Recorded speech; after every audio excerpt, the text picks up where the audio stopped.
All right, this is lesson 5.1, solving polynomial equations.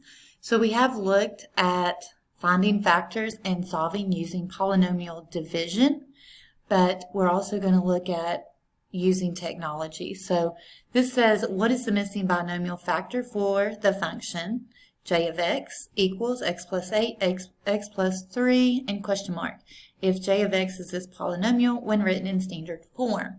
All right, so it looks like they've already determined two of the factors, and there's one missing. So they want to know what the third one is. Well, just by elimination, you can tell x times something has to equal 3x cubed.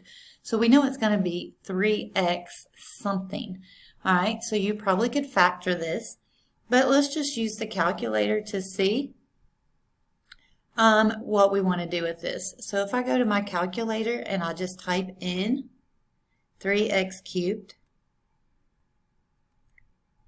and I just want to show you another way to solve this polynomial. And then we go plus 32x squared, and then plus 61x, and then minus 24. All right, and then I'm going to hit graph. When I hit graph, you can see where it crosses the x. These are called the zeros. All right, so the zeros of your function can be turned into factors. So you can see that for this x plus 8 equals 0, subtract 8, x equals negative 8. So there's a 0 at negative 8. X plus 3 equals 0. Subtract 3 from both sides, x equals negative 3. So looking at the calculator, we can see that this is 1, 2, negative 3, 4, 5, 6, 7, 8, negative 8. So negative 3 and negative 8 are the two x's that we see right here. So we can determine that this is our third factor. This is the 0 that we need to find. All right, so to do that, we can do second trace. Number 2 is our 0. All right, and it's going to say left bound. So what it's going to do is isolate it but on the left and right side of this point.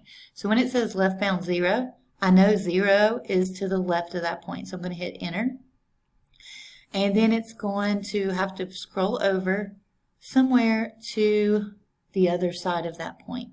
Okay, so it looks like it's not close to 1, but if I go 0.85, let's see if that isolates it on both sides. It does, and it shows us that our 0 is at 0.33333. All right, so we're going to say that's 1/3. It is probably 1/3, and we can determine that a couple different ways. All right, so if x is 1/3, that either comes from x minus 1/3 equals 0, because you add 1/3 to both sides to get x equals 1/3, or that comes from 3x minus 1 equals 0. So if I add 1 to both sides, I get 3x equals 1, divide by 3. X still equals 1/3. Now, due to the fact that this leading coefficient is 3x cubed and I have x times something, I know this is probably my factor, okay? So I'm going to determine that 3x minus 1 is my factor, and that's my missing binomial factor, and that's based on the fact that I know my 0 from finding the 0 in the calculator and then just writing it as a factor that makes sense. So this is not an integer, and we're probably going to have an integer to get this. Now, it's not a bad idea to check it. So go ahead and write these down. So we've got x plus 8, we've got x plus 3, and we've got 3x minus 1. All right, so if these are the factors of this polynomial, we can multiply these out and we should get this. And that way it's an easy way to check it. So x times x is x squared, plus 3x plus 8x is 11x, plus 24. Bring down a 3x minus 1. So we're going to have x squared times 3x which is 3x cubed, x squared times -1, negative x squared, plus 33x squared, minus 11x, and then plus 75 minus 3 is plus 72x, and then minus 24. All right, and then I'm going to combine like terms. So I have 3x cubed. I have -1 plus 33 is plus 32x squared. I have -11 plus 72 is plus 61x, and then minus 24.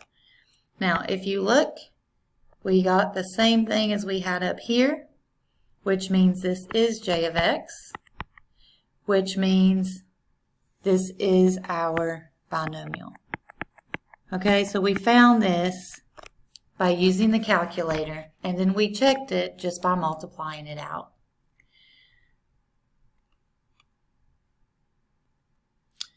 All right, let's look at another example. So first thing I want to do is pull up my calculator and graph it.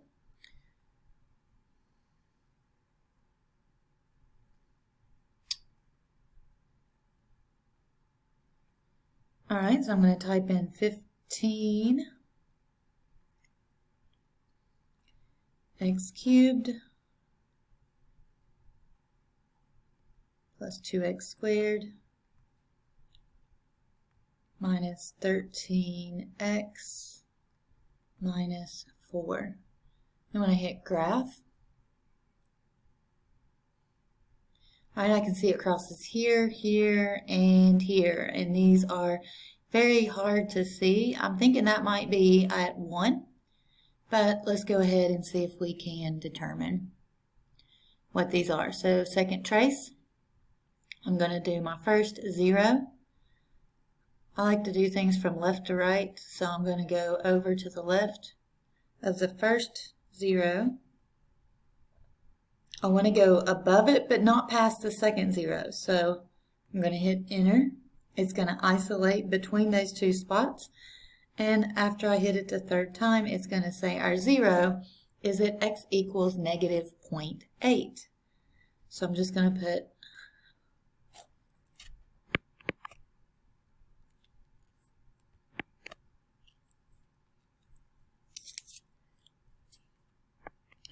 x equals -0.8. And then this is a cubic polynomial, so there's probably 3 answers here. So let's find the second 0. I'm going to do the same process. Second trace, 2 is my 0. This time I want to go to the left of the second 0, but past the first 0. So I'll go above it. That's my right bound. Then I'm going to go just past it to make my left bound. And then I'm going to hit 0. So this looks like it's about -1/3. So I'm going to put -1/3. That one probably might be exact, but we'll leave it for now.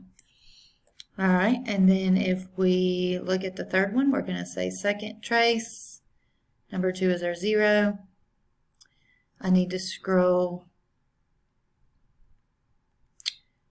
just a little closer. You don't have to. There's no exact point, but I need to be left of that point when I hit it, and then I need to keep arrowing to the right of it, so I need to go past it. That way, again, it kind of isolates. It finds that area there, so it can isolate that 0. And this one is at 1. So that is the easy one. All right, so we can use our factors again to determine if this is the polynomial. But again, this is going to be like -4/5, and this one's -1/3. So sometimes it just asks for approximations. And so, you know, maybe this is a squiggly line, like an approximate answer. Even though this was exactly -0.8, this one was 0.333, so that's kind of an approximate answer. But if it asks for approximate answer, it may tell you to round it to a certain decimal place, but again, This one gave us negative 0.8, so that was kind of the exact answer there. So graphing your polynomials is one way to find the zeros. If you have any questions, please let me know.